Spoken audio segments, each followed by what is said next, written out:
Monday night எங்களுடைய dinner preparation video தான் எடுத்து போட்டிருக்கேன். ஸோ நைட் ரொம்ப எப்பயுமே டிஃபன் தான் சாப்பிடுவோம். பட் மத்தியானம் வெரைட்டி ரைஸ் மாதிரி முருங்கைக்கீரை பொடி வச்சு நான் சாப்பாடு பண்ணியிருந்தேன். ஸோ பார்த்த உடனே என் வீட்டில் சாம்பார் செய்யலையா அப்படின்னு கேட்டாங்க. ஸோ அதுவே யோசனையாக இருந்ததுனால நைட்டு பொங்கலே வச்சுட்டேன்.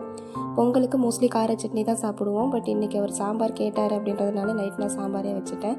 பருப்பு சாம்பார் தான் பண்ணியிருந்தேன். மோஸ்ட்லி அதில் ஏதாவது ஒரு வெஜிடபிள் ஆட் பண்ணுவேன். இன்றைக்கி கொஞ்சம் டைம் இல்லை அப்படின்றதுனால வெறும் பருப்பு மட்டும் போட்டு பண்ணியாச்சு.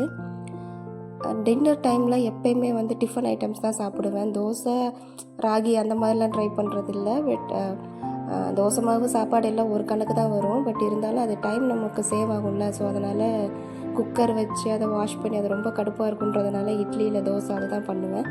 இன்றைக்கி சாம்பார் செய்யலை. அது கேட்டதுனால எனக்கு அதே யோசனையாக இருந்ததுனால அதை பண்ணியாச்சு.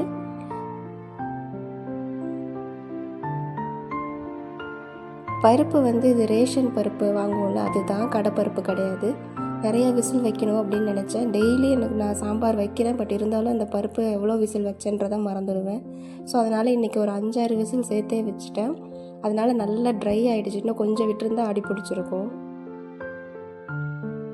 சாம்பார் வச்ச அதே பாத்திரத்தில் தான் குக்கர்லேயே நான் பொங்கலும் வச்சுட்டேன். ஏன்னா எல்லாம் பருப்பு சாப்பாடு அது தானே. ஸோ நாங்கள் 2 பேர் தான் சாப்பிட்டுப்போம். இதுக்காக மறுபடியும் வாஷ் பண்ணி அது டைம் ஆகும்.